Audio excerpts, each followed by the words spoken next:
richement. Ouais. Nous sommes convaincus de cette promesse, de la réalité de cette promesse.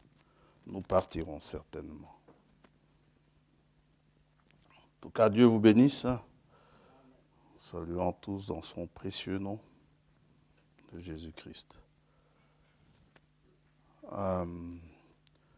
Jeudi 13, donc, c'est férié. Nous aurons un culte comme hier. C'est pour tout le monde, pour ceux qui veulent, qui ont un sujet de remerciement. Ce n'est pas venir assister à un culte, ils veulent dire merci à Dieu, ou plutôt que de chercher la facilité. Nous pourrons tous le faire, on met un texto, on lui envoie merci, nous on se déplace. C'est uniquement ça. Ça va? Donc ce n'est pas du tout un culte normal, mais on se déplace. Comme ce 10e lépreux, il n'a pas envoyé un merci comme ça par personne interposée. Il est revenu lui-même pour ce que le Seigneur a fait pour lui. Et si la distance est grande, si vous venez de Luxembourg, la bénédiction sera encore beaucoup plus grande. C'est cela. C'est pour vous donner l'occasion de venir le remercier dans ce lieu où on s'assemble, qu'on a dédié justement pour cela. Donc jeudi 13 mai, nous allons prier et nous allons lire dans Apocalypse 19. Père céleste, Dieu Tout-Puissant, nous sommes heureux ce matin de nous retrouver en ce jour, en cet endroit que tu as pourvu pour nous, pour que nous puissions nous rassembler selon les heures qu'on s'est convenus ensemble, selon les jours et les heures que l'on s'est convenus. Aussi, c'est un jour convenu aujourd'hui et nous sommes là pour écouter ta parole, car nos rassemblements, c'est autour de ta parole. Te prions de bien vouloir l'inspirer encore et concernant les choses à venir que tu as fait connaître à Jean pour qu'il puisse nous l'annoncer. Nous voulons tout simplement avoir les yeux ouverts pour que nous puissions bien reconnaître les signes, le message de notre temps et toutes ces choses qui se rapportent à notre temps pour que nous puissions bien nous préparer et qu'ainsi nous puissions, Seigneur notre Dieu, nous être à l'heure et au rendez-vous. Veuille nous pardonner nos péchés, veuille pardonner les péchés de ton peuple, de tes enfants, ceux qui sont ici, ceux qui sont à la maison, et que ta grâce soit sur chacun d'entre nous, car nous en avons besoin, nos péchés sont nombreux. Te supplions de bien vouloir nous pardonner, de nous laver avec le sang de Jésus-Christ, le sang qui purifie. Sois miséricordieux envers nous et nous te remercions de ta patience envers nous pour que nous puissions nous mettre en ordre de marche. Nous attendons à toi, te demandons au nom de Jésus-Christ notre Seigneur. Amen. Amen. Je voudrais dire au frère Benoît, si c'est compliqué, il peut laisser.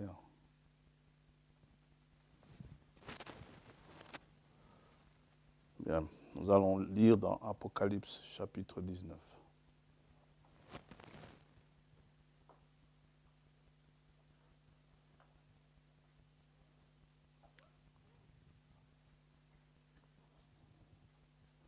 Verset 7.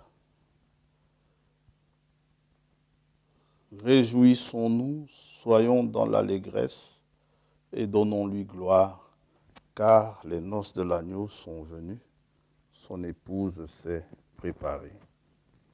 Et il lui a été donné de se revêtir d'un fin lin éclatant, pur, car le fin lin, ce sont les œuvres justes des saints. L'ange me dit, écris, heureux ceux qui sont appelés au festin des noces de l'agneau. Puis il me dit, ces paroles sont les véritables paroles de Dieu. Amen. Que le Seigneur bénisse sa parole. Ces 2 semaines précédentes, nous avons parlé des noces de l'agneau étant celui que Jean-Baptiste a présenté, n'est-ce pas, en disant « Voici l'agneau de Dieu qui ôte le péché du monde ». Et l'agneau, nous le revoyons, n'est-ce pas, dans Apocalypse chapitre 5, pour se saisir du livre de la rédemption. C'est cet agneau-là qui se marie. C'est cet agneau-là, ce sont les noces de cet agneau-là. Et nous lisons dans Apocalypse 5, verset 6, « Et je vis au milieu du trône et des 4 êtres vivants et au milieu des vieillards un agneau qui était là comme immolé. Il avait 7 cornes et 7 yeux qui sont les 7 esprits de Dieu envoyés par toute la terre. Il vint et il prit le livre de la main droite de celui qui était assis sur le trône. Quand il eut pris le livre, les 4 êtres vivants et les 24 vieillards se prosternèrent devant l'agneau, tenant chacun une harpe et des coupes d'or remplies de parfums qui sont les prières des saints. » Amen. Et le texte d'introduction que nous venons de lire dans Apocalypse 19 nous exhorte, à l'occasion de ces noces, le texte nous exhorte à nous réjouir, à ne pas être triste ce jour-là. Ce n'est pas un jour de tristesse, c'est un jour de joie.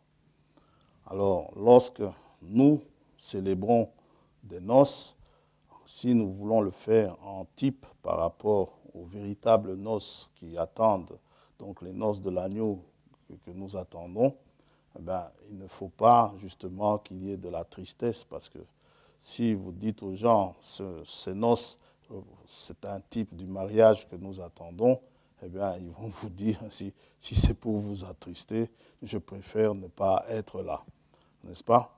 Parce que ce jour-là est un jour de joie et de réjouissance. Et il nous est dit, réjouissons-nous. Maintenant, nous savons qu'entre toutes les nations, Dieu a choisi Israël. Dieu a choisi Israël et par Israël, il nous communique son plan de salut pour l'humanité. Par Israël, il nous montre comment il procède pour faire de sorte qu'un jour, l'homme puisse vivre éternellement à ses côtés. L'homme qui est un pécheur, l'homme qui est tombé, et donc il veut nous montrer qu'il veut vivre au milieu de nous. Il veut vivre avec nous. Dans Deutéronome chapitre 7,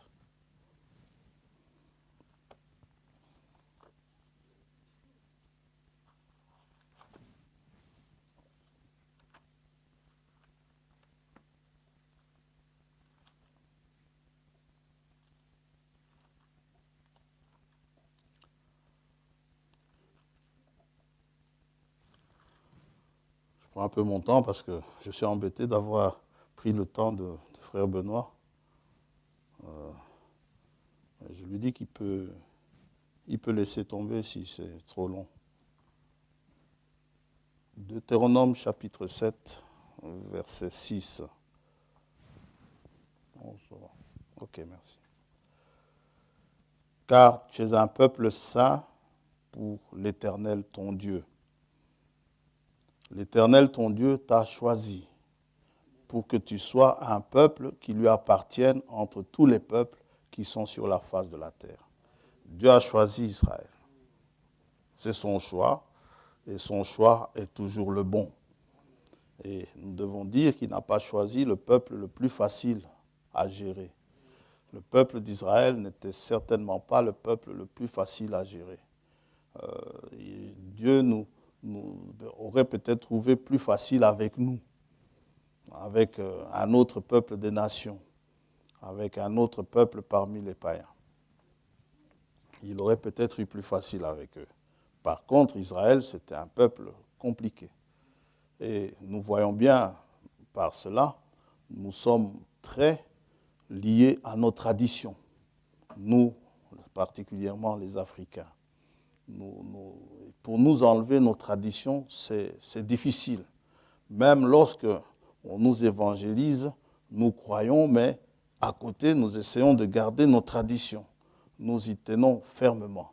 Par contre, Israël avait facile à abandonner les traditions que Dieu leur a inspirées.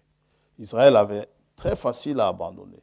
Ils avaient très facile à abandonner leur Dieu, le Dieu Tout-Puissant qui les a sortis de l'Égypte à bras puissants, le Dieu Tout-Puissant, Dieu d'Abraham qui a donné à Abraham une postérité alors qu'Abraham était usé de corps, alors que Sarah n'était plus en état d'enfanter. Dieu lui a permis de concevoir et d'enfanter, non seulement à Sarah, Rebecca également, et Rachel également, et ainsi de suite. Dieu a fait de grandes choses. Il a ouvert la mer. Israël est témoin de ces choses grandioses. Et eh bien, essayer, ce n'était pas difficile, alors que le Dieu des Philistins n'avait rien montré jusque-là, alors que le Dieu des autres peuples qui étaient aux alentours, des Madianites et consorts, il n'avait rien montré jusque-là, mais Israël avait facile à se tourner vers les dieux des Philistins. Ils avaient facile à se tourner vers le Dieu des Madians, et ainsi de suite. Vous voyez? Donc, ce n'était pas un peuple facile. Souvent, beaucoup de gens aiment bien faire cette remarque, oui, c'est une affaire juive. Ce n'est pas une affaire juive. Dieu a voulu nous montrer à nous tous, par Israël, que même le peuple le plus compliqué, même si vous êtes le plus compliqué qu'il soit, Dieu a la puissance de vous conduire. Amen. Alors, ce n'est point parce que vous surpassez en nombre tous les peuples que l'Éternel s'est attaché à vous et qu'il vous a choisi, car vous êtes le moindre de tous les peuples. Mais, merci mon frère, merci beaucoup.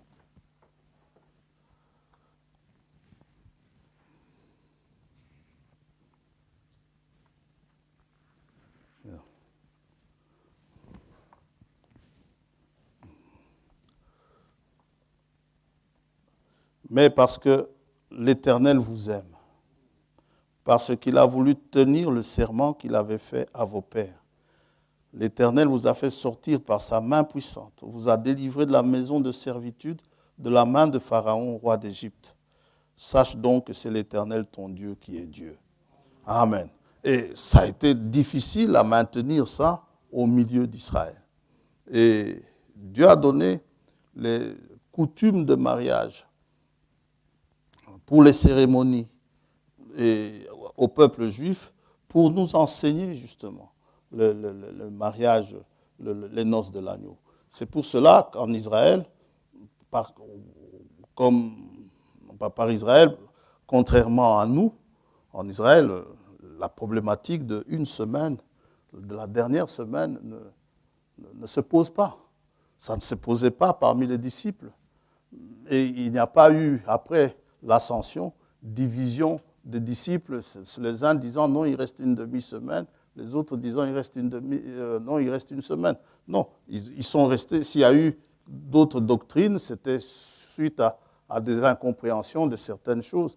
Mais sur ce qui se rapportait dans des coutumes, pour Israël, ça ne posait aucun problème. Amen.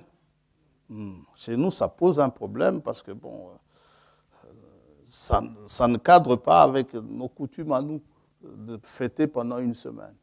Mais en Israël, c'était normal.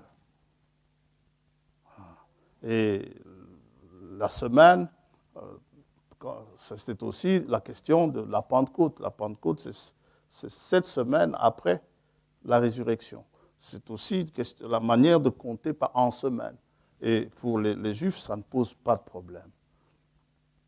Alors, aussi, les cultes. Comment célébrer un culte? Dieu a montré cela à Israël.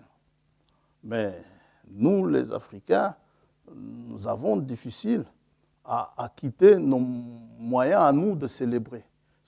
Chez nous, telle tribu, nous faisons comme ceci. Nous, on fait ça comme cela.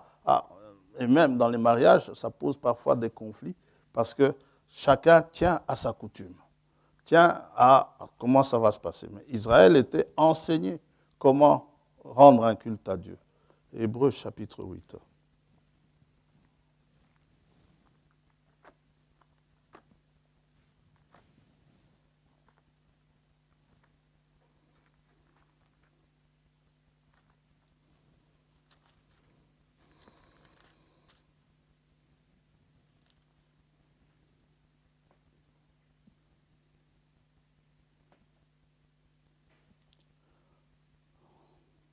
verset 4. S'il était sur la terre, le Seigneur, il ne serait même pas sacrificateur. Mais il est souverain sacrificateur maintenant, qui s'est assis à la droite du trône de la majesté divine dans les cieux. S'il était sur la terre, il ne serait même pas sacrificateur, puisque là sont ceux qui présentent les offrandes selon la loi. Il célèbre un culte, image et ombre des choses célestes, comme Moïse en fut divinement averti lorsqu'il allait construire le tabernacle. Aie soin. J'insiste sur ces deux mots. Aie soin. Ça veut dire fais attention. Aie soin. Lui fut-il dit de tout faire, tout, d'après le modèle qui t'a été montré sur la montagne. Dieu n'acceptait aucune déviance. Il n'acceptait aucune correction. Il fallait que Moïse prenne soin de tout faire d'après ce qui lui avait été montré. Et Moïse leur a montré comme les choses se passaient dans les cieux, selon le modèle qui lui avait été montré sur la montagne. C'est ainsi qu'Israël avait fait. Et c'est ainsi qu'ils doivent rendre un culte, qu'ils devaient rendre un culte à Dieu. Pas autrement. Caïn a voulu le faire autrement que ce que Dieu veut. C'était un culte qui pouvait sembler être très bien, en apportant ses meilleurs légumes du jardin. Il pouvait, mais Dieu n'acceptait pas ça. Dieu préférait le premier-né. Dieu veut le premier-né du troupeau, pas de légumes. Amen. Dans Romains chapitre 9, il est encore dit ceci.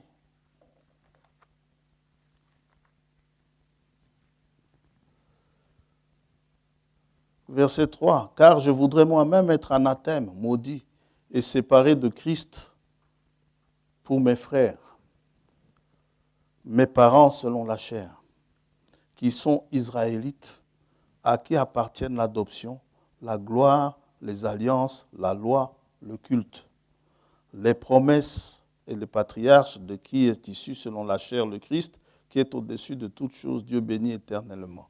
Le culte appartient aux Israélites. Amen. Et si on veut rendre un culte à Dieu, il faut le rendre selon ce que Dieu a montré sur la montagne, et pas autrement.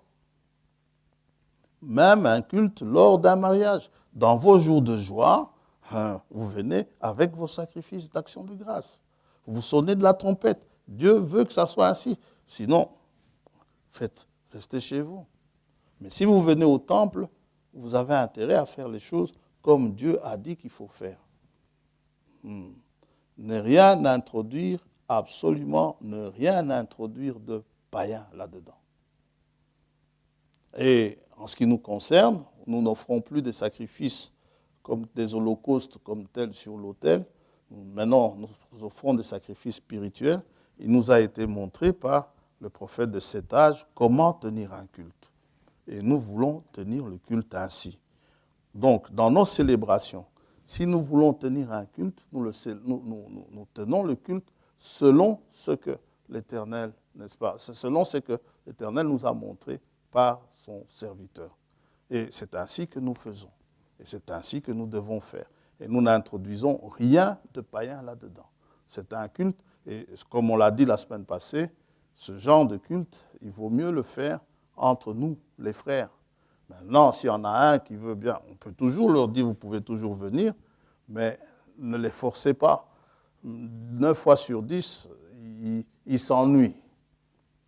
Ceux qui ne croient pas, comme nous. 9 fois sur 10, ils s'ennuient. Et souvent, pour avoir assisté à des mariages, étant assis à côté des parents ne croyant pas comme nous, des parents, c'est-à-dire qui ont des liens de parenté, on entend parfois des commentaires, ça dure longtemps chez eux, ça dure longtemps, les gens s'agitent, ils ne sont pas contents. Or, nous c'est du miel sur le rocher. Pour nous, c'est le meilleur moment de la célébration d'un mariage. Amen. Vous savez, moi, un mariage, la célébration d'un mariage, le meilleur moment, c'est...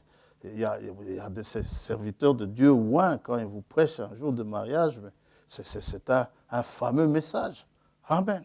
Et c'est la chose que nous retenons le mieux. En ce qui nous concerne, nous qui aimons la parole. Mais les autres, ils n'aiment pas. Mais à ce moment-là, le culte, ça, c'est entre nous. Ça, c'est à nous de le faire. C'est à nous de le rendre, de chanter notre Dieu comme nous voulons le chanter, le célébrer. Et toujours par l'esprit, parce que Dieu, il cherche les adorateurs en esprit et en vérité. Maintenant, si vous voulez vous réjouir en tant que gentil, en tant que païen, il n'y a pas de problème. Pour autant que vous ne mettiez pas des célébrations idolâtres dans vos... Bon, et souvent, ce n'est pas nous qui organisons, ce sont les membres de famille qui organisent. Alors, nous y allons en faisant de sorte que nous puissions toujours rester dans la droite ligne du Seigneur. Maintenant, libre à vous de célébrer, mais alors, n'essayez pas d'introduire quelque chose de sacré, ça ne sert à rien. Alors, il y en a qui disent, oui, mais comme ça, les païens peuvent entendre. Ça ne les intéresse pas. Ce n'est pas comme ça que Dieu nous demande d'évangéliser.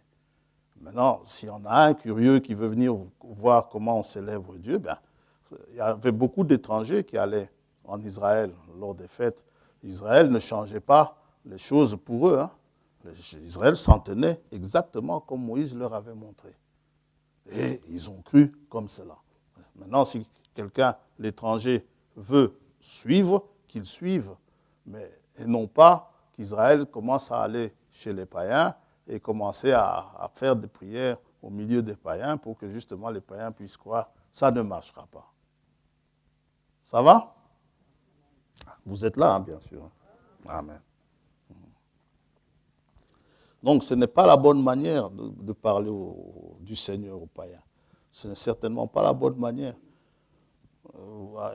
Maintenant, comme on l'a dit, vous pouvez danser si vous le désirez, mais évitez quand même les danses obscènes, hein, évitez l'obscénité.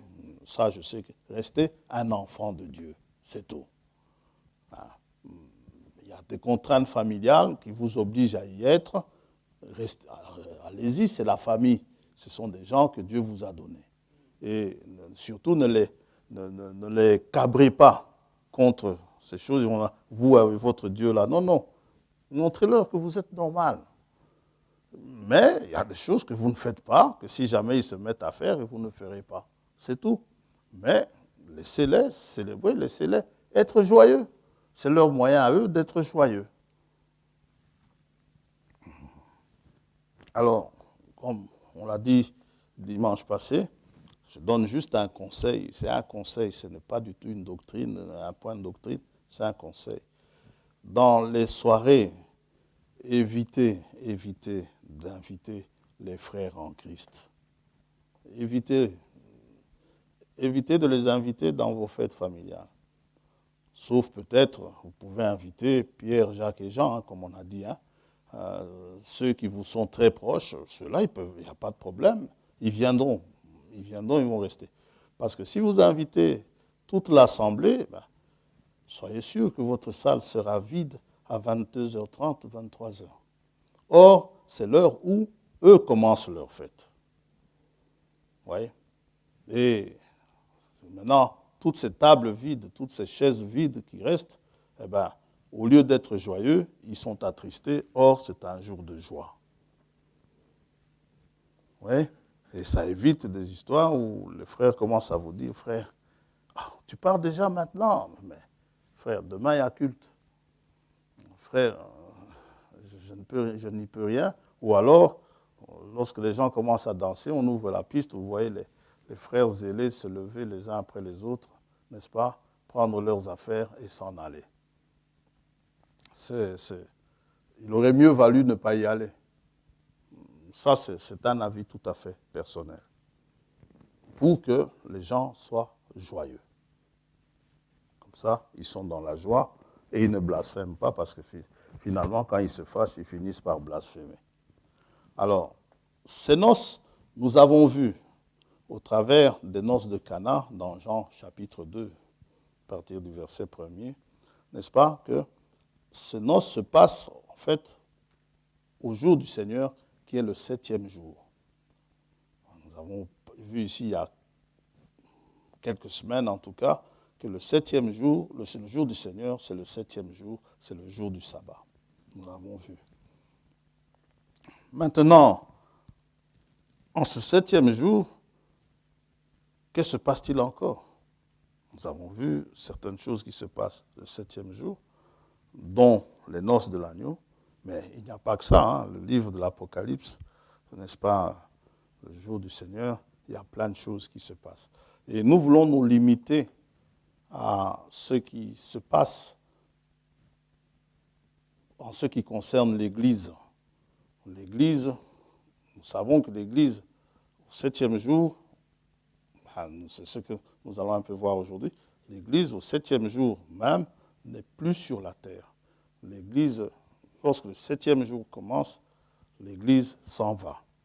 L'Église s'en va avec, n'est-ce pas, le Saint-Esprit qui s'en va des nations. Par contre, pour Israël, les choses continuent. Et pour les incrédules, bien sûr, les choses continuent ici sur la terre. Ceux qui n'auront pas cru en la promesse du Seigneur de venir nous chercher.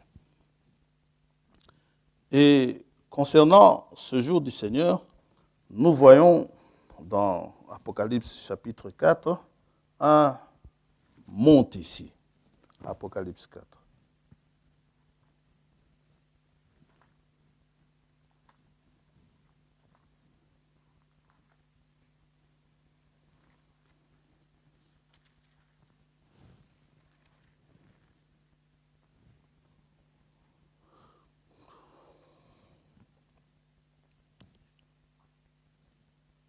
Après cela, verset 1er, après cela, je regardais et voici, une porte était ouverte dans le ciel. Où ça? Dans le ciel. Une porte était ouverte dans le ciel. La première voix que j'avais entendue comme le son d'une trompette et qui me parlait dit, monte ici et je te ferai voir ce qui doit arriver dans la suite. C'est l'enlèvement. Ce monte ici, c'est l'enlèvement. Amen. Et Jean se retrouve dans le ciel, parce qu'il dit ceci, aussitôt je fus saisi par l'Esprit, n'est-ce pas? Et voici, il y avait un trône dans le ciel, et sur ce trône, quelqu'un était assis. Et il continue au verset 4, il dit, autour du trône, je vis, donc Jean se retrouve dans le ciel, après qu'on lui ait dit, monte ici. Ça va? Et nous voyons qu'au moment où on lui dit, monte ici, une porte est ouverte. Ça va? La porte est ouverte. Alors, Ésaïe nous dit ceci. Ésaïe nous indique le moment où l'ordre tombe d'ouvrir justement les portes. Ésaïe 26.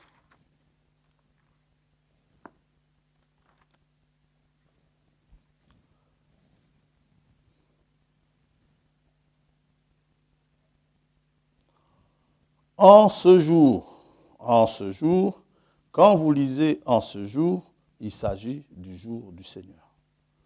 Vous pouvez voir cela dans Ésaïe 12. Retenez Ésaïe 26. Ésaïe 12. Nous voyons déjà, Jean dit aussi dans Apocalypse 1er que c'est le jour du Seigneur. La porte est ouverte. Il dit, tu diras en ce jour-là, je te loue, ô Éternel. En ce jour-là, je te loue, Éternel, car tu as été irrité contre moi. Ta colère s'est détournée et tu m'as consolé.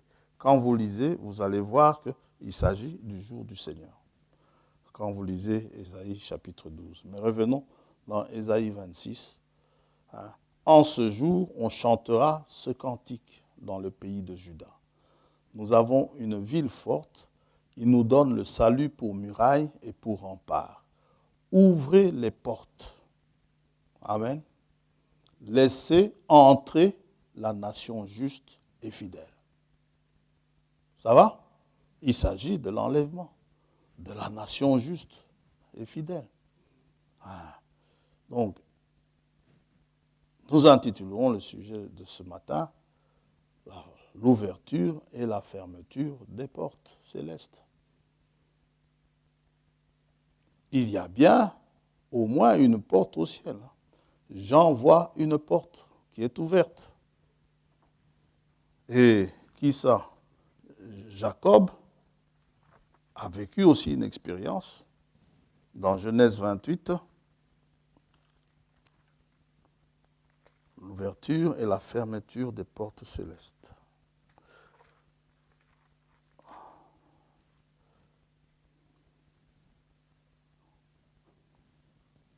Genèse 28,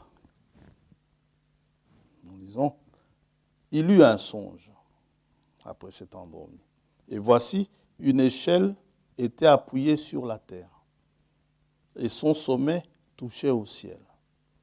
Et voici, les anges de Dieu montaient et descendaient par cette échelle. Et voici, l'Éternel se tenait au-dessus d'elle. Et il dit, je suis l'Éternel, le Dieu d'Abraham, ton père, et le Dieu d'Isaac. La terre sur laquelle tu es couché, je la donnerai à toi et à ta postérité. Ta postérité sera comme la poussière de la terre. Tu t'étendras à l'Occident et à l'Orient, au septentrion et au Midi, et toutes les familles de la terre seront bénies en toi et en ta postérité. Voici, je suis avec toi. Je te garderai partout où tu iras, et je te ramènerai dans ce pays, car je ne t'abandonnerai point, que je n'ai exécuté ce que je te dis. Jacob s'éveilla de son sommeil et il dit, certainement l'Éternel est en ce lieu, et moi, je ne le savais pas. Il eut peur et dit que ce lieu est redoutable. C'est ici la maison de Dieu, c'est ici la porte des cieux. Maintenant, quand il dit ça, vous ne voyez pas une porte comme celle-ci, comme une porte naturelle ou comme celle de l'entrée là-bas. Ce n'est pas une porte, il n'y a pas de porte comme celle-là. Quand Jacob dit ça. Et quand il nous est dit, ouvrez les portes du ciel, il ne faut pas commencer à ouvrir les portes afin que la nation juste et fidèle entre. Il ne faut pas commencer à imaginer les portes comme les nôtres. Nos portes ici sont des types. Le naturel typifie le spirituel. Et une chose, je ne m'aventurerai pas là-dedans, parce que bon, j'ai cherché, mais je n'ai pas vu. Mais ce que je dis seulement, c'est que quand il dit « c'est ici la porte des cieux », eh bien, il était sur la terre. Hein. Il y a une question de distance qui se pose.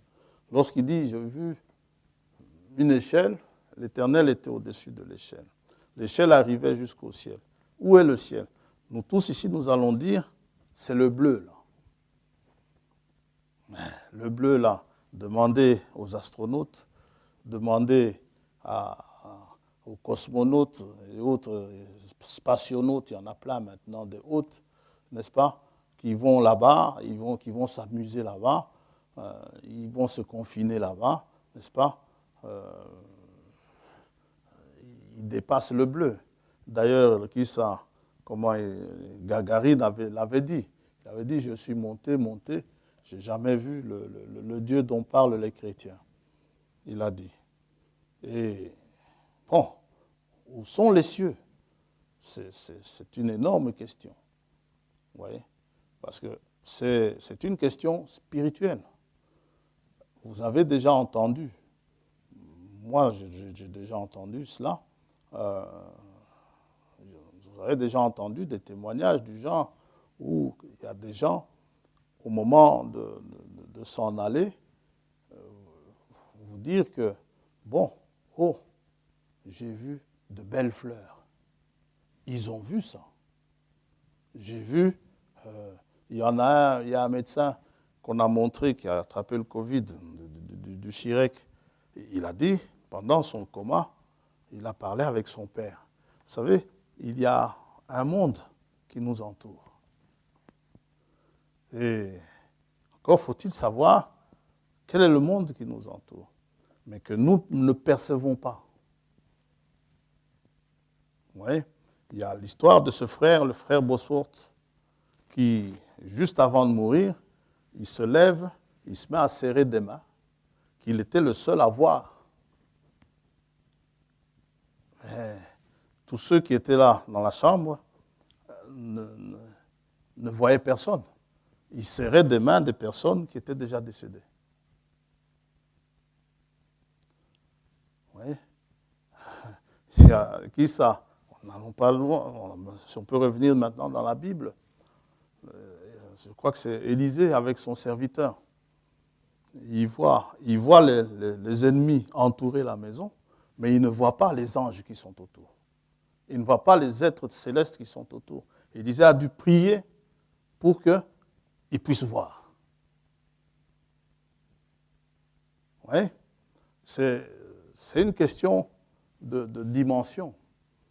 Ce n'est pas vraiment une question de distance, c'est une question de dimension. Vous savez, Jésus-Christ peut apparaître ici, paf, en une fois, et puis il peut monter, et puis on va le regarder monter comme les disciples l'ont regardé monter, tout comme il peut disparaître. Ça va. Et les murs ne l'arrêteront pas, ni le plafond. C'est une question de dimension. C'est quand vous regardez ce tableau derrière, ce tableau, c'est un plan. Il est là, c'est un plan. Un plan, comme on dit, il a deux dimensions. Il y a la dimension verticale, il y a la dimension horizontale. Un point qui se trouve dans le tableau ne peut pas voir ce qui se passe en dehors du plan. Vous voyez? Ce n'est pas le toucher. Donc, il n'est pas connecté, il est en dehors du plan. Pour qu'il puisse voir, il faut qu'il vienne dans une autre dimension qu'on appelle l'espace. Dans l'espace, là maintenant, il peut circuler comme ça. Mais tant qu'il circule rien que dans le plan, il n'est concerné qu'avec ce qui est dans le plan. Et nous aussi, dans notre dimension du temps, nous ne sommes concernés qu'avec ce qui est dans le temps. Dès que nous quittons cette dimension, les choses deviennent autres. Ce n'est plus la même chose. Mais pour ne pas compliquer les choses, sachez seulement que la porte des cieux, les portes, de par leur fonction, ces portes, elles ont une fonction. C'est par deux pièces. Si vous voulez entrer dans l'autre pièce, vous allez là-bas. En fait, c'est une limite entre ce qui est, bon, on va mettre ici, ce qui est dedans et ce qui est dehors. Ce qui est dans la salle et ce qui est en dehors de la salle. Ou, inversement, ce qui est dans le bureau et ce qui est en dehors du bureau. La limite, c'est la porte. Et quand il dit c'est la porte des cieux, il était à la limite. D'un côté, il est dans le ciel, de l'autre, il est en dehors du ciel. Quand il est dans le ciel, il voit l'Éternel au-dessus de l'échelle. Alors, une porte ouverte vous permet d'entrer. Quand on vous dit journée porte ouverte, ça veut dire tout le monde peut entrer. Une porte ouverte vous invite à entrer.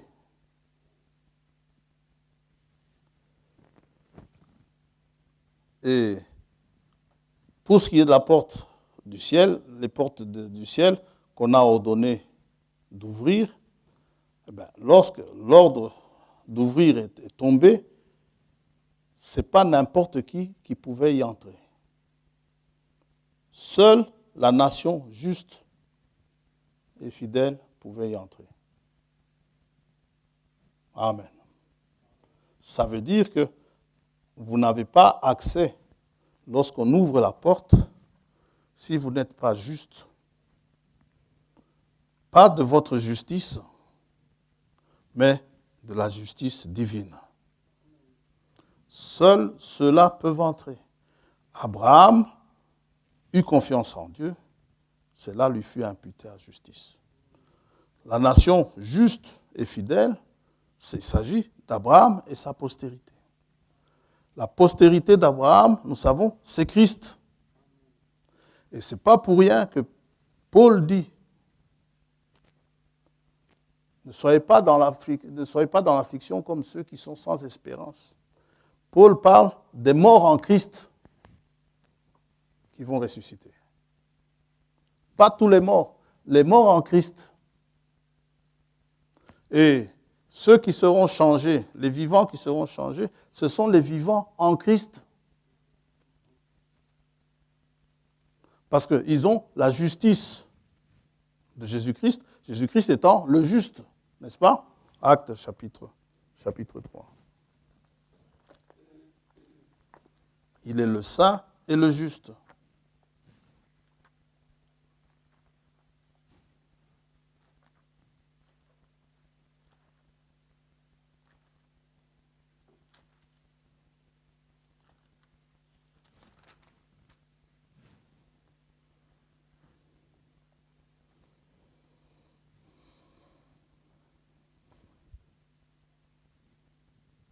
Verset 13. Le Dieu d'Abraham, d'Isaac et de Jacob, le Dieu de nos pères, a glorifié son serviteur Jésus, que vous avez livré et renié devant Pilate, qui était d'avis qu'on le relâche. Vous avez renié le saint et le juste. Amen. C'est lui le juste. Et vous avez demandé qu'on vous accorde la grâce d'un meurtrier. Et quand on regarde dans Exode chapitre 9, verset 27, il nous est dit que c'est l'Éternel qui est le juste. Amen. Comme on le dit toujours, on le répète quasi chaque dimanche, le Jéhovah de l'Ancien Testament, c'est le Jésus du Nouveau Testament.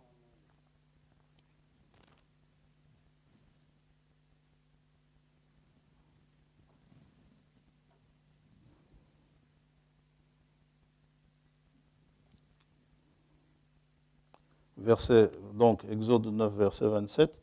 Pharaon fit appeler Moïse et Aaron et leur dit, « Cette fois j'ai péché, c'est l'Éternel qui est le juste. » Amen. C'est l'Éternel. Et moi et mon peuple, nous sommes les coupables.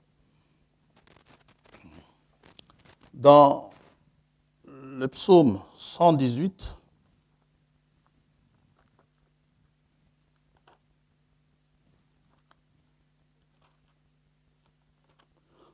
on commande à ouvrir la porte pour permettre à la nation juste et fidèle d'entrer.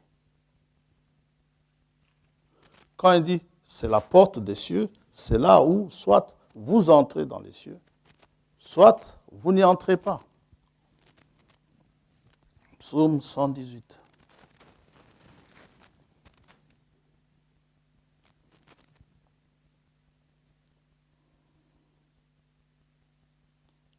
Verset 18. L'Éternel m'a châtié, mais il ne m'a pas livré à la mort. Ouvrez-moi les portes de la justice. J'entrerai, je louerai l'Éternel. Voici la porte de l'Éternel. C'est par elle qu'entrent les justes, uniquement les justes. Je te loue parce que tu m'as exaucé, parce que tu es devenu mon salut. Et la justice, elle nous est représentée par le fin lin. Amen. Cela appartient-tu à l'épouse de Jésus notre Seigneur, n'est-ce pas?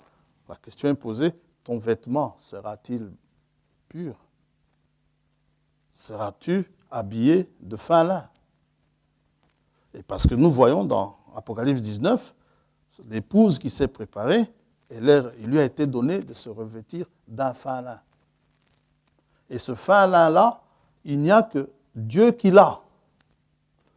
L'homme n'a pas ce fin lin, celui-là. Il a un autre lin, mais pas celui-là. Ça veut dire, ce fin lin, on l'obtient par la foi en Christ, dit Paul. C'est la justice que nous obtenons par la foi. Philippiens chapitre 3. C'est une justice qui nous est imputée par Dieu. C'est la justice de Dieu qu'on obtient par la foi. Et c'est seulement quand vous êtes habillé de ce vêtement de salut que vous pouvez entrer. On ne vous demandera pas vos habits que vous portiez à l'assemblée. Amen. C'est pas ça. On ne vous demandera pas d'aller chercher le fin lin en Égypte parce qu'il semble-t-il ce sont eux les grands spécialistes. Non, c'est ce fin lin que Dieu demande, il n'y a que Dieu qui l'a.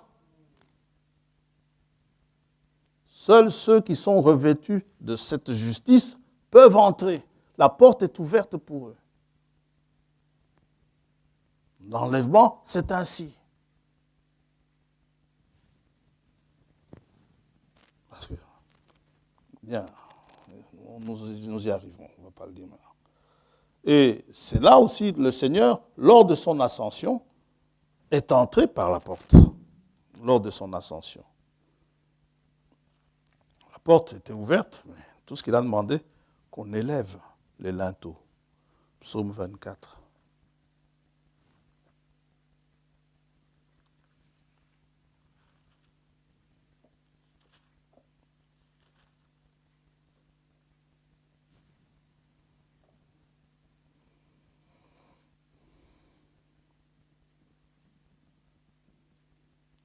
Psaume de David. À l'Éternel, la terre et ce qu'elle renferme, le monde et ceux qui l'habitent, car il a fondé sur les mers et affermi sur les fleuves. Qui pourra monter à la montagne de l'Éternel? Qui s'élèvera jusqu'à son lieu saint? Qui? Celui qui a les mains innocentes et le cœur pur. Celui qui ne livre pas son âme au mensonge. Amen. Et qui ne jure pas pour tromper. Il obtiendra la bénédiction de l'Éternel, la miséricorde du Dieu de son salut. Voilà le partage de la génération qui l'invoque. Ceux qui invoquent le Seigneur, ce sont ceux qui ne livrent pas leur âme au mensonge, ni pour tromper. De ceux qui cherchent ta face de Jacob, portes, élevez vos linteaux. Élevez-vous, portes éternelles. Pourquoi doit-on s'élever? Que le roi de gloire fasse son entrée. Qui est ce roi de gloire? L'Éternel fort et puissant. L'Éternel puissant dans les combats.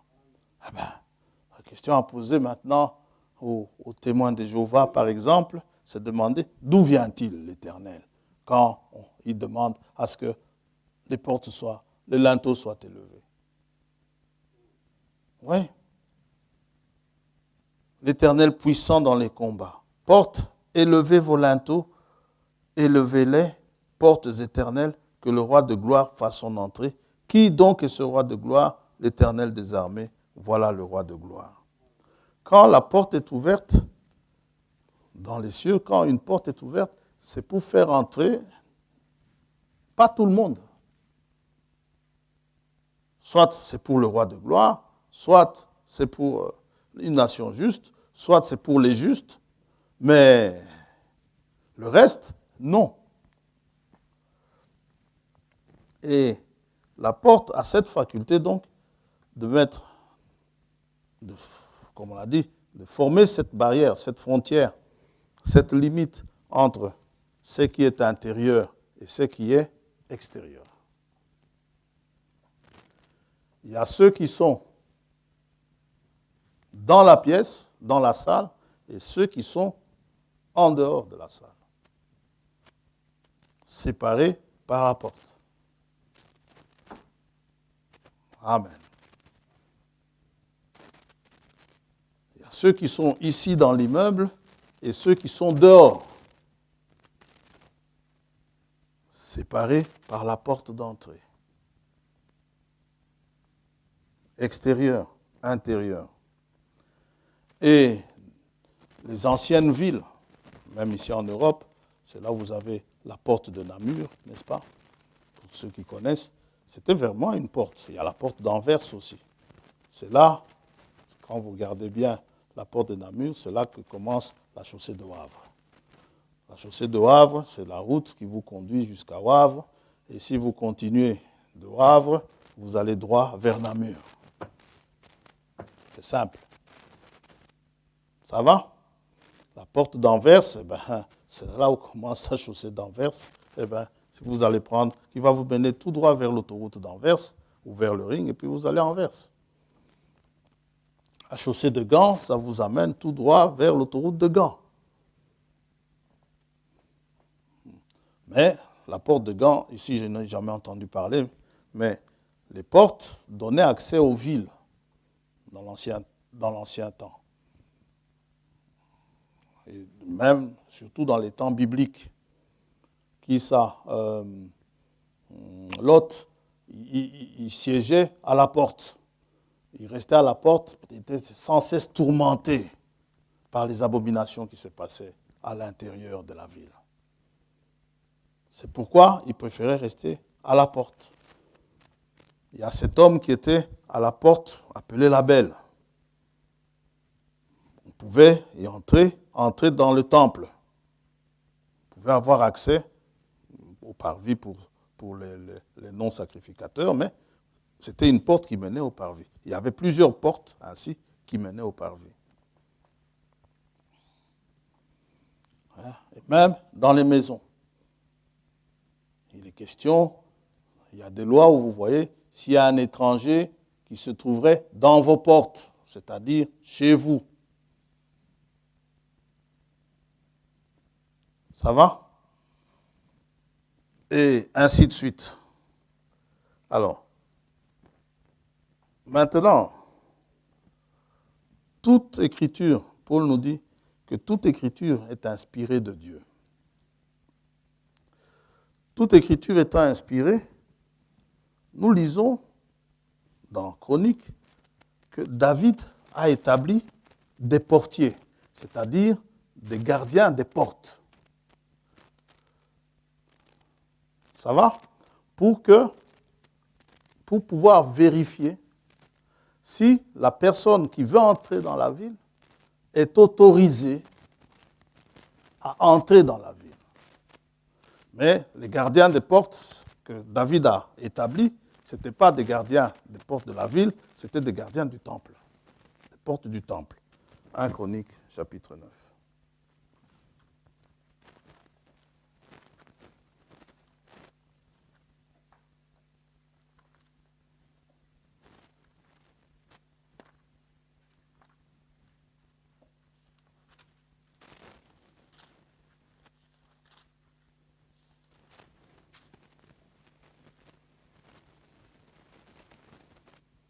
Verset 21.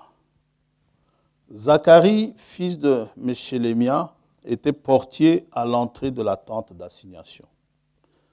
Ils étaient en tout 212 portiers, choisis pour portier des seuils et enregistrés dans les généalogies d'après leur village. David et Samuel, le voyant, les avaient établis dans leurs fonctions. Amen. Et pourquoi nous voyons tout ceci? C'est justement parce qu'il y a un problème de dedans et de dehors. Quand vous lisez dehors le menteur, dehors les débauchés, c'est par rapport à quoi? Quand Paul dit tous ceux qui commettent ces choses, ou des choses semblables n'entreront pas. C'est franchir la porte. Alors, frère François, y a-t-il des portiers à la porte? Je n'en sais rien. Cherchez J'ai cherché une écriture là-dessus, je n'en vois pas. Mais toujours est-il que la porte, elle est gardée. Ce n'est pas n'importe qui peut y entrer.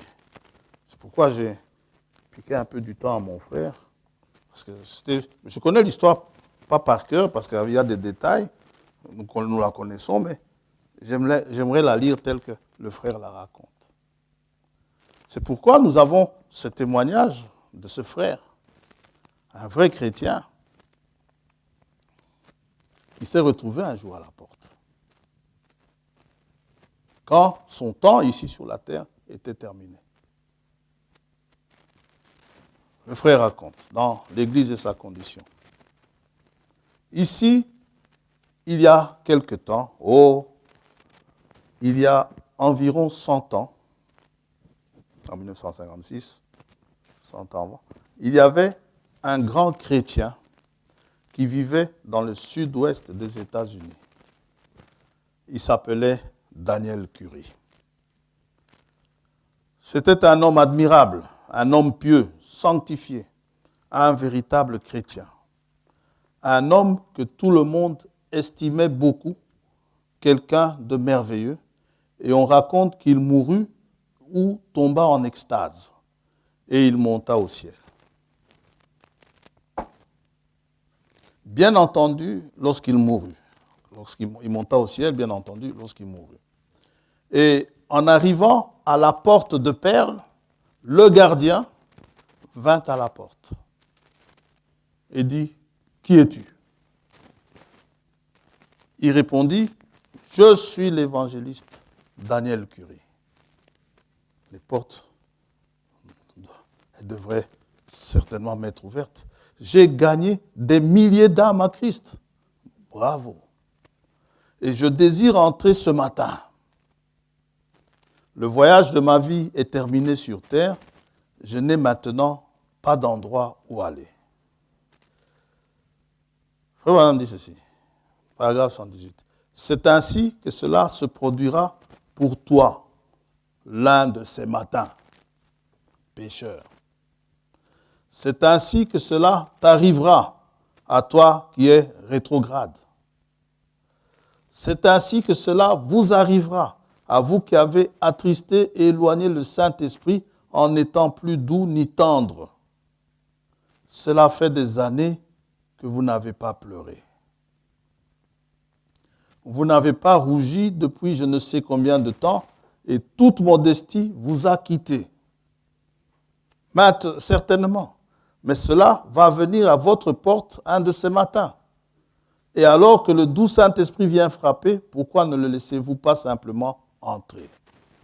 Lui aussi, le Saint-Esprit aussi, cherche à entrer par la porte. Et bien sûr, quand il vient pour entrer par la porte, ce n'est pas pour vous attrister. Quand il vient et qu'il trouve des choses qui l'attristent, vous connaissez les choses qui l'attristent, n'est-ce pas? Vous les connaissez, hein? Vous ne les connaissez pas? Amen. Ben, vous les connaissez. Éphésiens 4, n'est-ce pas? Quand il trouve ça, il n'entre pas. Moi non plus, une maison qui m'attriste, je préfère ne pas entrer. Je crois, tout le monde ici. Si c'est pour y entrer et en sortir triste, il vaut mieux pas. Alors, donc, lorsque Daniel Curie arriva à la porte, ils vinrent et dirent, « Nous allons voir si votre nom figure ici. » Ils cherchèrent partout et ne purent trouver aucun nom. Ils dirent, « Non, il n'y a pas de Daniel Curie ici. » « Oh, dit-il, certainement, je suis un évangéliste. » Amen. « Oh, certainement, je suis de l'assemblée de Firlan. J'y suis. Et même pendant la pandémie, j'étais toujours sur la liste. J'attendais mon tour. Je suis un régulier.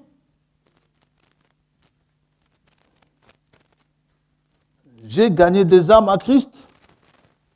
J'essaie de faire ce qui est juste. Le gardien dit, « Monsieur, je suis désolé de vous le dire, mais il n'y a pas de Daniel Curie ici. Vous savez, ce sont des portiers que Dieu a formés.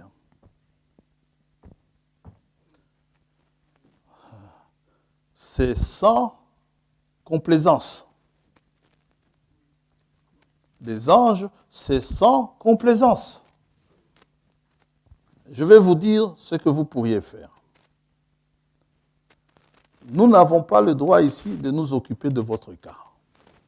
Mais voulez-vous présenter un recours? Vous pourriez recourir lors du jugement du trône blanc, si vous le désirez. Mais dit-il, nous ne pouvons pas du tout vous faire miséricorde ici parce que nous n'avons pas votre nom. Il n'y a pas de grâce pour vous. Désirez-vous faire appel pour votre cas? Il dit, monsieur, que puis-je faire d'autre que de faire appel pour mon cas? Le gardien répondit, eh bien, vous pouvez aller au jugement du trône blanc et faire là appel pour votre cas.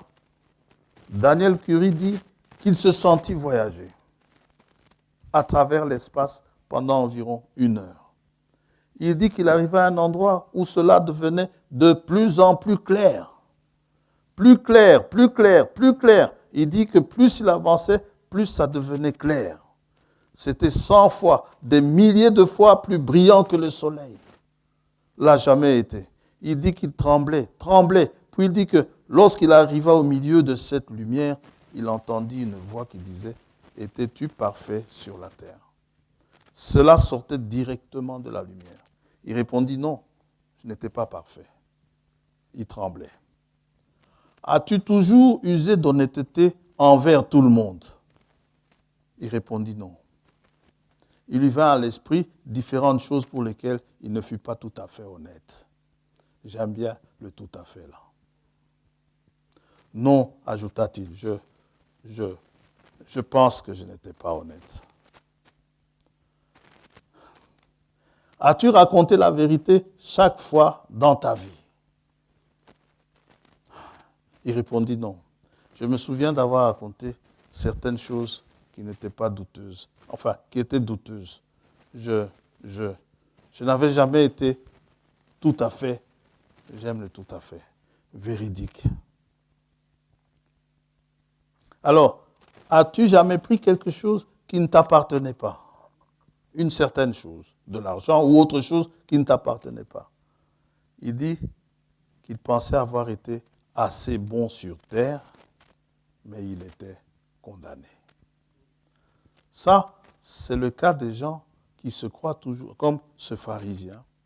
Je te rends, je te loue, Seigneur, de ce que tu ne m'as pas fait, comme ce publicain-là. Donc, qui croient qu'ils sont très bons, mais il était condamné. Il dit non, j'ai pris des choses qui ne m'appartenaient pas. On lui dit, alors tu n'étais pas parfait. Il répondit non, je n'étais pas parfait. Il dit qu'il s'attendait d'un moment à l'autre à ce que de cette grande lumière-là, où la colombe se reposait, retentisse comme le bruit d'une explosion le mot condamné.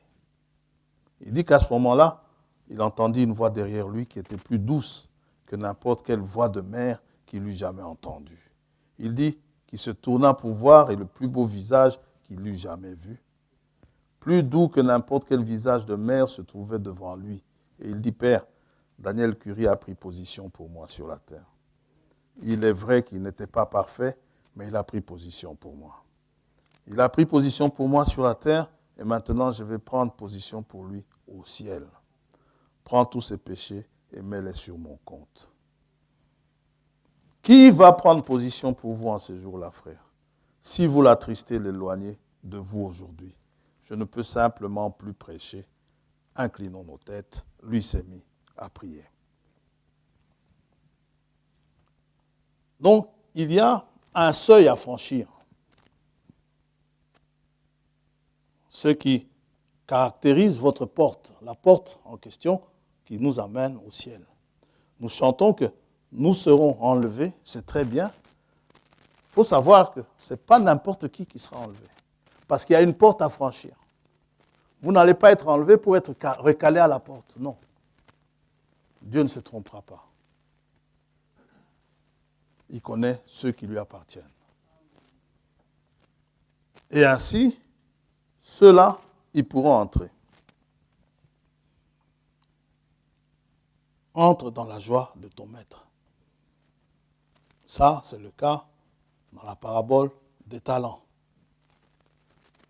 Ceux qui ont fait fructifier leurs talents, eh bien, ils sont entrés.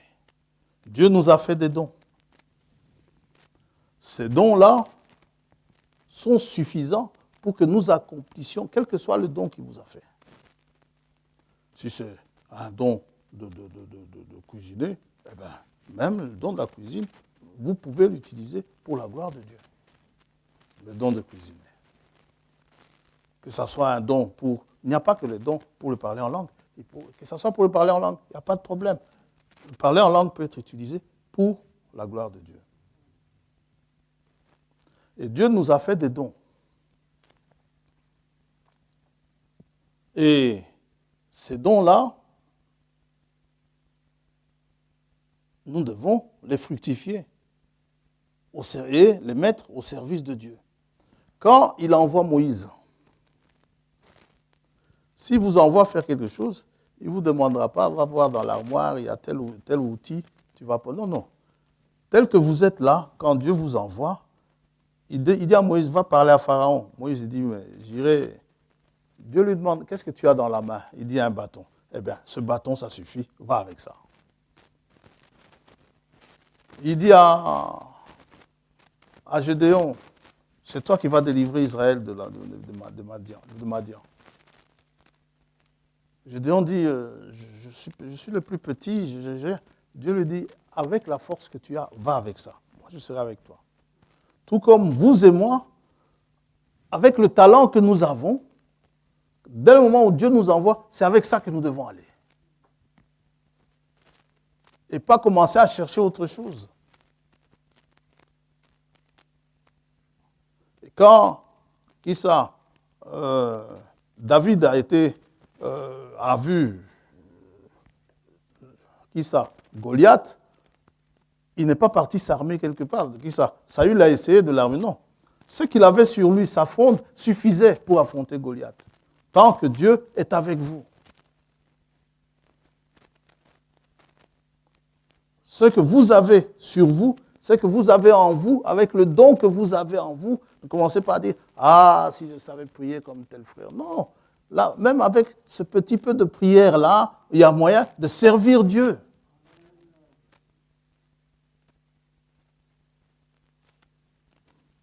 Et d'être correct.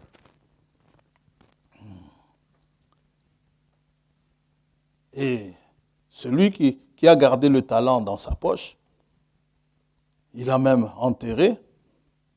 Quand il a appris que le patron revenait, il est parti vite déterrer le talent. Et il dit, voilà, je savais que tu es sévère et tout cela. C'est dans Matthieu 25. Peut-être qu'on le lira, hein, si on a le temps. Il est déjà 12h30. Voilà, je te donne. Ce Seigneur l'a traité de méchant. Un seul talent, il n'a pas su travailler avec. S'il en avait eu 10. C'est pour cela que Dieu ne lui a pas donné beaucoup de talent. Parce qu'il allait encore trouver une excuse, j'en avais trop. Un seul talent aurait pu suffire.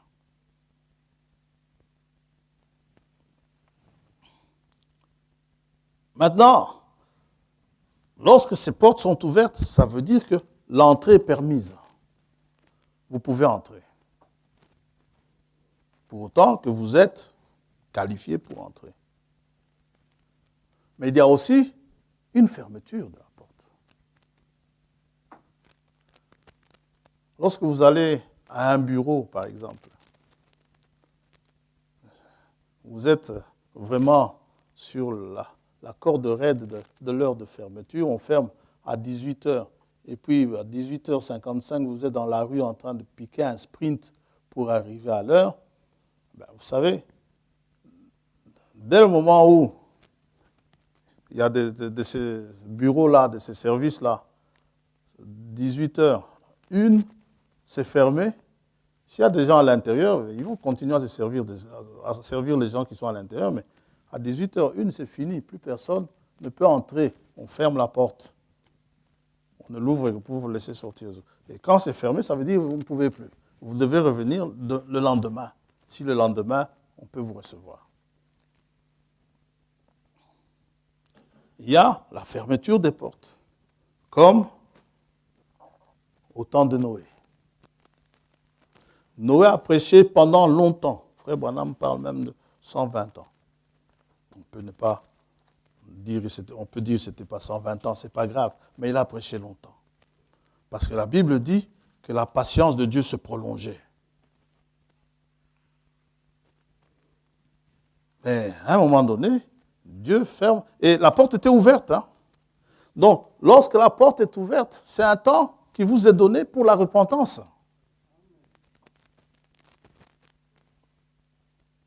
Où vous pouvez entrer si vous vous repentez. C'est pour ça que dans le ciel, il y a de la joie quand un pécheur se répand. Dans Genèse chapitre 7,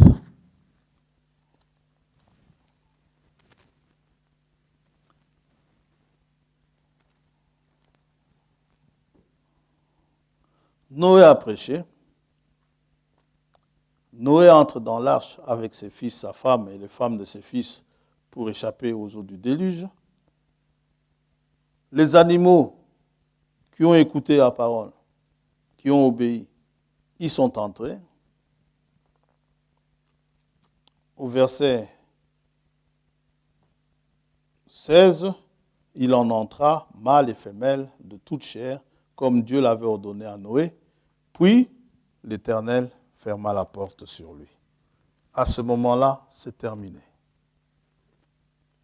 Les tonnerres peuvent gronder. Les éclairs peuvent illuminer les cieux. Mais c'est fermé. Vous pouvez venir, Seigneur, Seigneur, c'est fermé. Plus de repentance.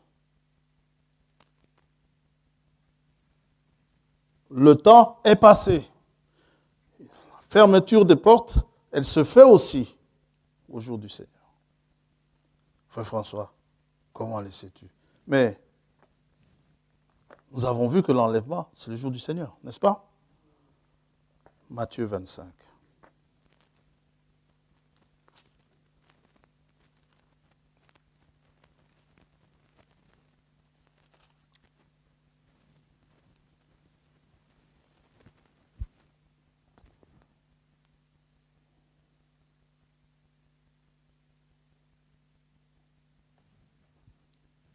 Verset 10. Pendant que les folles allaient acheter de l'huile, l'époux arriva. Celles qui étaient prêtes entrèrent avec lui, entrèrent. Entrer, ça veut dire que la porte est ouverte. Amen. Entrèrent avec lui dans la salle des noces, et puis après, et la porte fut fermée. Plus tard, les autres vierges, donc les folles, vinrent et dirent, Seigneur, Seigneur, ouvre-nous. Mais il répondit, je vous le dis en vérité, je ne vous connais pas. Veillez donc, puisque vous ne savez ni le jour ni l'heure. Nous sommes à l'enlèvement ici.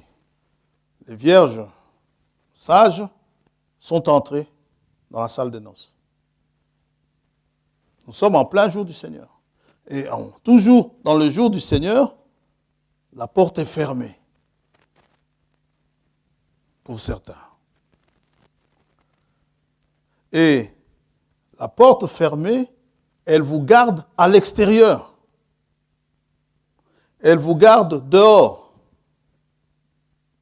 Et que se passe-t-il dehors? Il y a des pleurs et des grincements de dents. Matthieu chapitre 8.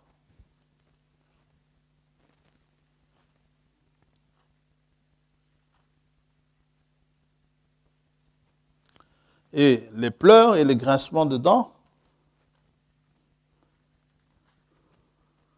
le frère dit, c'est la tribulation. Pendant que certains se réjouissent dans la salle des noces, d'autres sont au dehors en train de pleurer et de grincer des dents. Matthieu chapitre 8.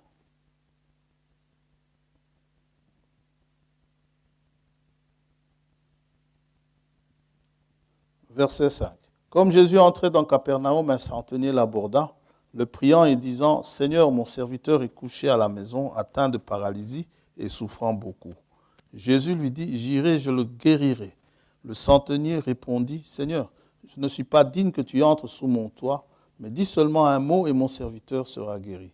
Car moi qui suis soumis à des supérieurs, j'ai des soldats sous mes ordres, et je dis à l'un, va, et il va, à l'autre, viens, et il vient, et à mon serviteur, fais cela, et il le fait. » Après l'avoir entendu, Jésus fut dans l'étonnement. Et il dit à ceux qui le suivaient, « Je vous le dis en vérité, même en Israël, je n'ai pas trouvé une aussi grande foi. Or, je vous déclare que plusieurs viendront de l'Orient et de l'Occident et seront à table. » Le fameux dîner, ce fameux souper auquel nous aspirons tous, avec Abraham, Isaac et Jacob dans le royaume des cieux. Mais les fils du royaume seront jetés dans les ténèbres du dehors. Les ténèbres sont dehors. Au-dedans de la salle des noces, l'agneau lui-même est la lumière. Amen. Ils seront jetés dans les ténèbres du dehors, où il y aura des pleurs et des grincements de dents. Dans Matthieu 22, c'est pareil.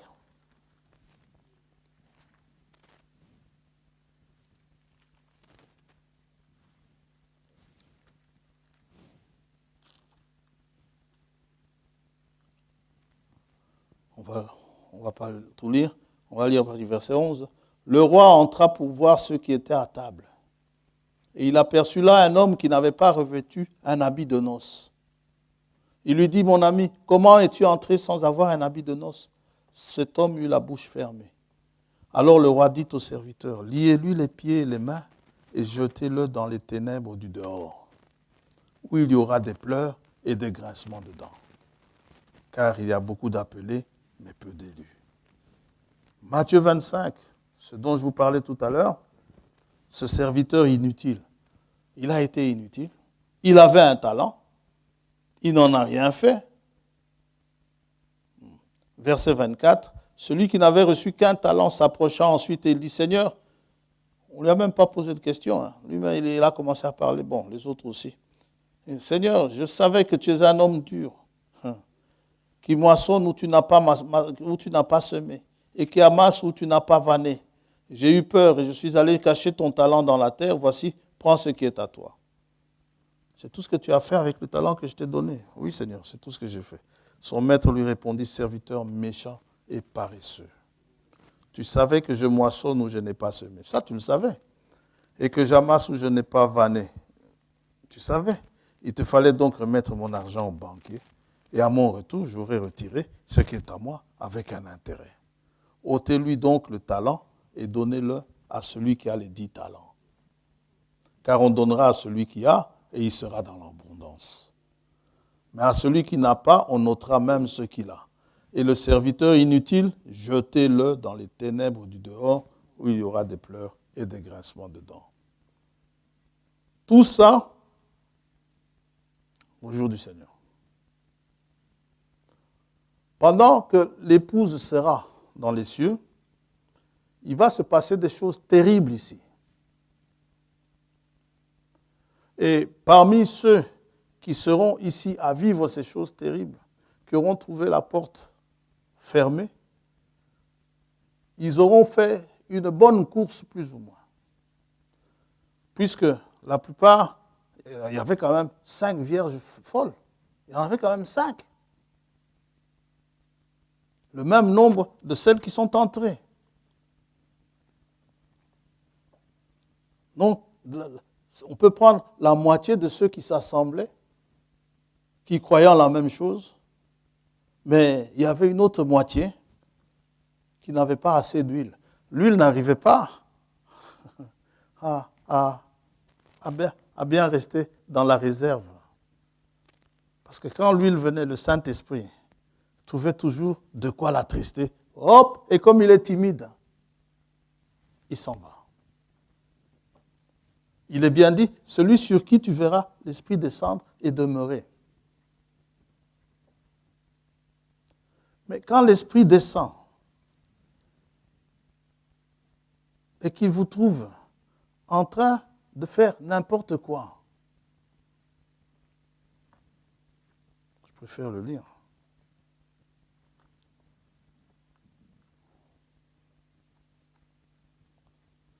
Mais vous n'aurez jamais suffisamment d'huile lorsque l'enlèvement arrivera. Vous allez amasser des sentiments bizarres. N'attristez pas le Saint-Esprit de Dieu. Éphésiens 4:30. Par lequel vous avez été scellés pour le jour de la rédemption. Nous avons vu le jour de la rédemption. C'est encore le jour du Seigneur. Que toute amertume, toute animosité, toute colère, comme on dit, je traduis ça directement en français, il m'a donné la colère. Moi, je dis toujours, il ne faut pas la prendre. Et vous savez, après avoir dit, il ne faut pas la prendre, moi, il m'arrive de la prendre aussi. Alors après, on m'exhorte, on me dit, mais non frère, tu dis toujours qu'il ne faut pas la prendre. Je dis, ah oui, tu as raison mon frère, tu as raison ma soeur. Mais non, il n'y a pas de mais. Mais il m'a vraiment énervé. Non, il n'y a pas de mais. Et ce qui est bizarre, on le dit, en lingala, je ne connais pas les autres langues, en swahili c'est pareil aussi, on dit, il m'a donné la colère. S'il t'a donné la colère, ne la prends pas.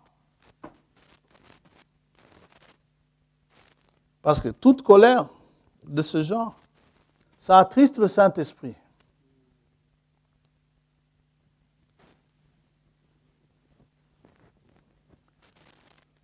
Toute clameur. Vendredi, nous avons parlé de la bonne clameur.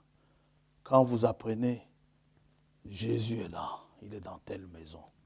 Ces frères-là qui étaient nécessiteux, quand ils ont appris que Jésus était dans la maison, ils sont venus avec leur paralytique, dans son lit. Et il y avait tellement de monde, ils ne savaient pas entrer, mais ils étaient déterminés parce que Jésus était là. Ça, c'est une bonne clameur, pas des clameurs bizarres où vous racontez n'importe quoi. Toute calomnie, c'est raconter des choses fausses sur quelqu'un. Et toute espèce de méchanceté disparaisse du milieu de vous. Oui. Et c'était des vierges, hein? C'était des gens qui ne se sont pas souillés.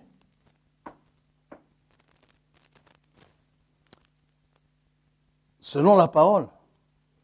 C'était de bons chrétiens, plus ou moins, si on peut dire. Mais avec plein de choses, Satan est malin. Il circule entre nous. Il nous distribue des sentiments bizarres, les uns envers les autres. Tel frère, quand il vient à l'assemblée, dès que je vois ce frère, ça m'énerve. Maintenant, si ce frère est enlevé,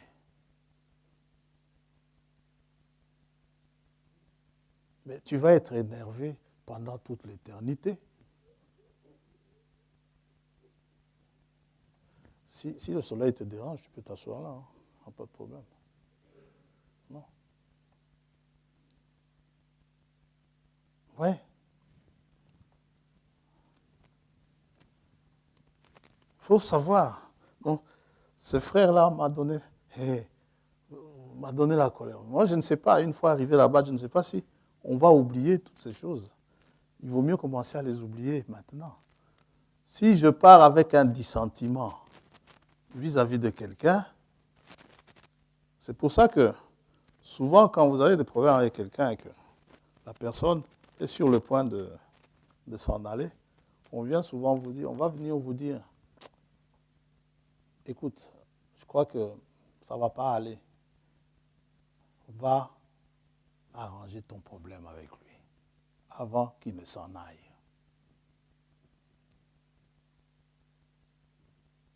Et surtout dans les familles. Une fois, ma cousine qui est décédée, c'était en 2012, je crois. Elle était en conflit avec ma nièce, la fille de ma soeur. Elle dit, bon, je vais l'amener à l'hôpital. C'est à Alost, là, qu'elle devait aller. Je suis allé avec elle à Alost. Elle lui dit, mais moi, tu iras comment à l'hôpital? Elle me dit, je prendrai le bus. Je dis, non, tu m'attends, je viendrai te chercher. Je pars avec elle. En chemin, je téléphone à ma nièce. Je dis, écoute, je emmène ta tante à l'hôpital. Je voyais que ça n'allait pas bien. Tu n'as rien à lui dire? Ah non, j'ai rien à lui dire. Rancunier. Maintenant, quand elle est décédée, l'autre l'a regretté. Mais c'est trop tard.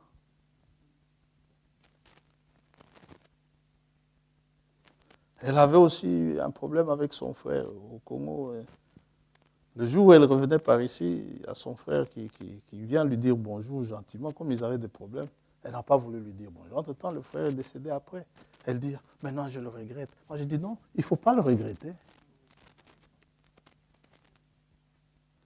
Depuis le temps que je te dis d'arranger cela, tu ne veux pas, il ne faut pas regretter. Et entre nous, c'est pareil.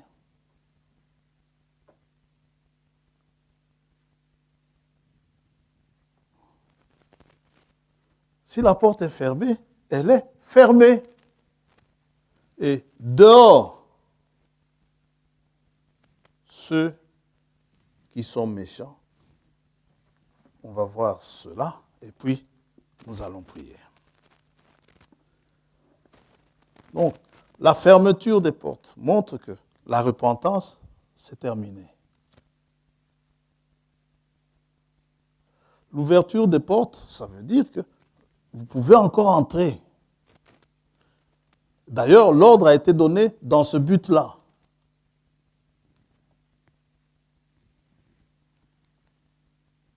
L'ordre a été donné pour que la nation juste puisse entrer. Amen. Dans Apocalypse 22,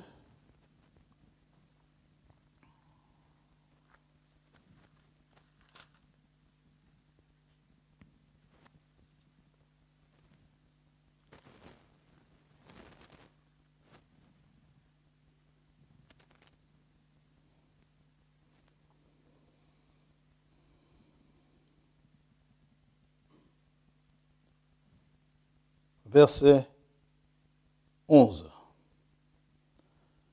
Que celui qui est injuste soit encore injuste. C'est terminé. Vous n'avez plus moyen d'être justifié. On se comprend? À ce moment-là, celui qui est injuste soit encore injuste. Que celui qui est souillé se souille encore. Et nous pointons vers là, parce que l'homme devient de plus en plus méchant. Et que le juste pratique encore la justice, et que celui qui est saint se sanctifie encore. Voici, je viens bientôt, et ma rétribution est avec moi, pour rendre à chacun selon son œuvre. Je suis l'alpha et l'oméga, le premier et le dernier, le commencement et la fin. Heureux ceux qui lavent leurs robes afin d'avoir droit à l'arbre de vie et afin d'entrer par les portes dans la ville. Amen. Ceux-là, ils auront accès à la ville. Ils pourront entrer dans la ville. Mais les autres, les chiens, dehors les chiens.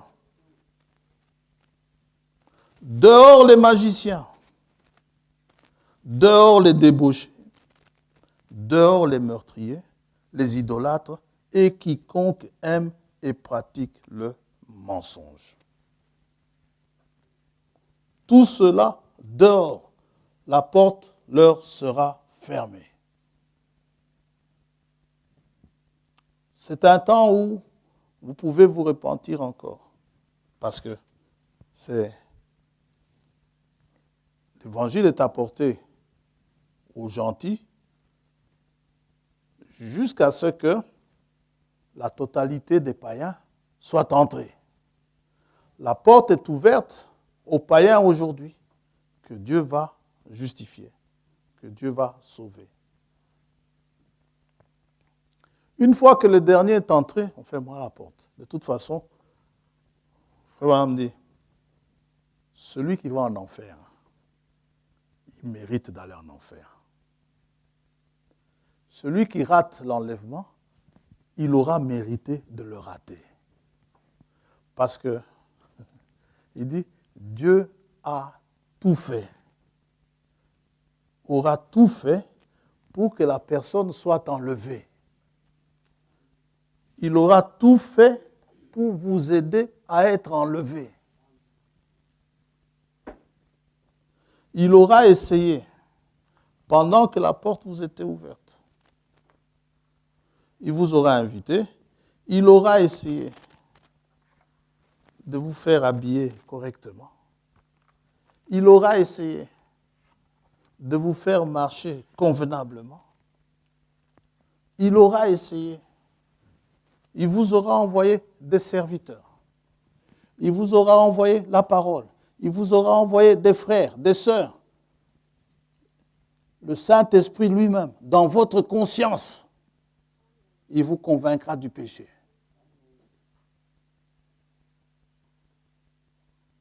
Amen. Dieu aura tout fait pour cela.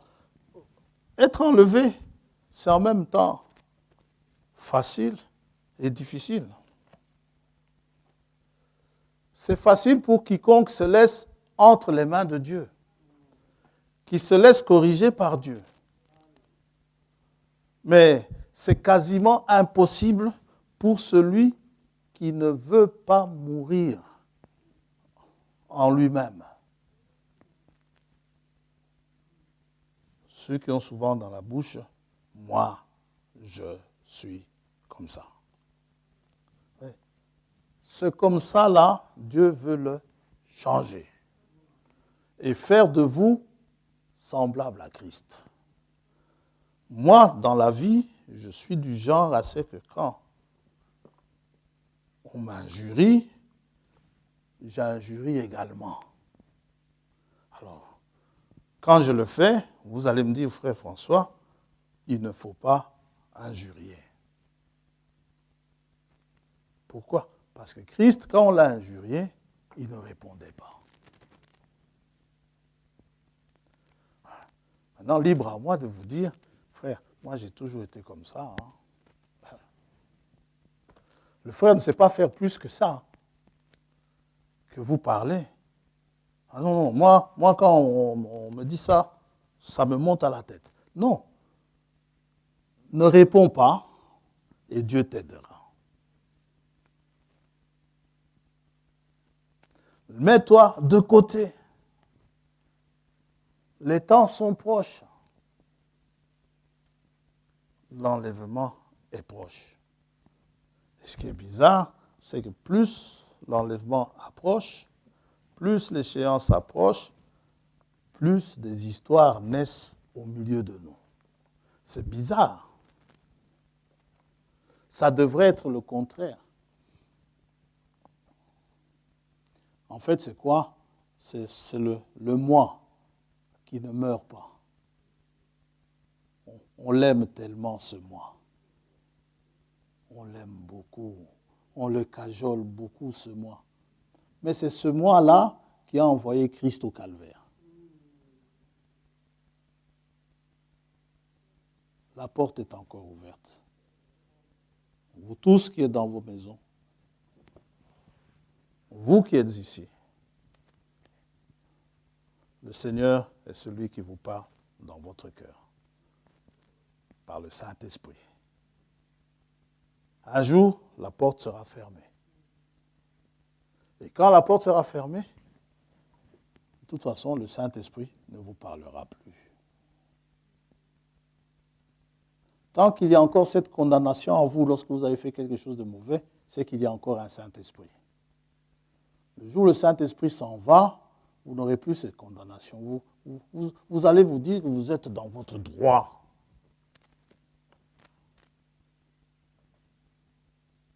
C'est à ce moment-là, il est fatigué. Hein. C'est une façon de parler quand je dis il est fatigué. Mais avant que la porte ne se ferme, faites votre réserve d'huile. Que le Seigneur vous bénisse. Nous allons prier.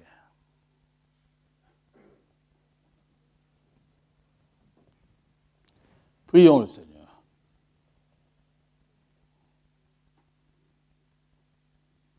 Que chacun prie. À la maison, dans la salle ici. Et remettons-nous entre ses mains.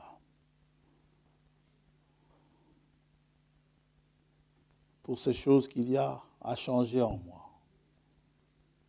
Oh Dieu, j'ai besoin de ton aide. Pendant que le monde s'enfonce de plus en plus dans le mal, pendant que le monde s'enfonce de plus en plus dans la méchanceté, oh Dieu, aide mon frère ici présent, aide ma sœur ici présente, aide moi-même, Seigneur, pendant que tu les aides, afin que nous puissions totalement nous abandonner entre tes mains. Toi qui as formé Jacob, tu peux aussi nous former.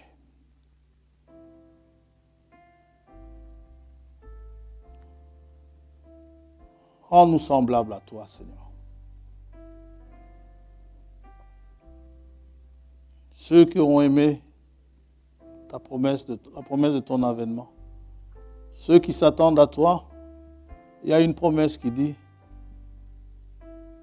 bien que nous ne soyons pas encore ce que nous sommes, ce que nous serons, mais quand nous le verrons tel qu'il est, quand il paraîtra, nous serons tel qu'il est, comme lui.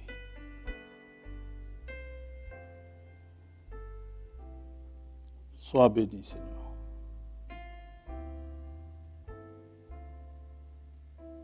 Cette porte qui est ouverte, pendant qu'il est encore temps, je voudrais y entrer.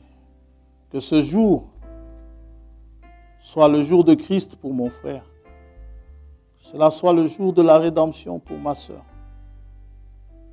Et que cela soit aussi le mien. Sois béni. Sois loué, Seigneur. Et puissions-nous tirer toutes les bénédictions dont nous avons besoin. Que ta grâce surabonde là où nos péchés ont abondé. Au nom de Jésus-Christ, notre Seigneur et Sauveur,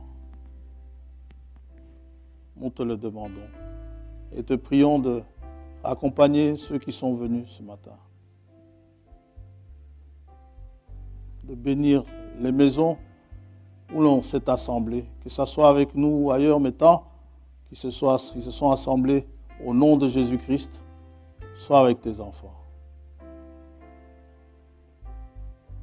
Et aide-nous à nous préparer pour ce grand rendez-vous que nous nous sommes fixés. Au nom de Jésus-Christ, notre Seigneur, nous t'avons ainsi prié. Amen.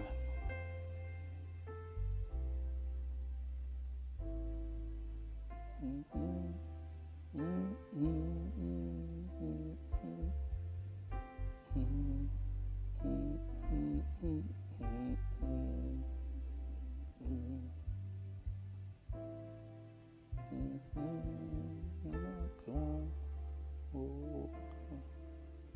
J'ai dit le Seigneur,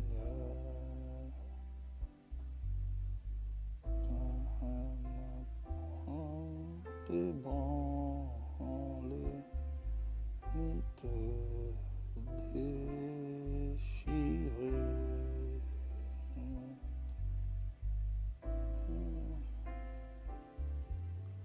Dieu vous bénisse.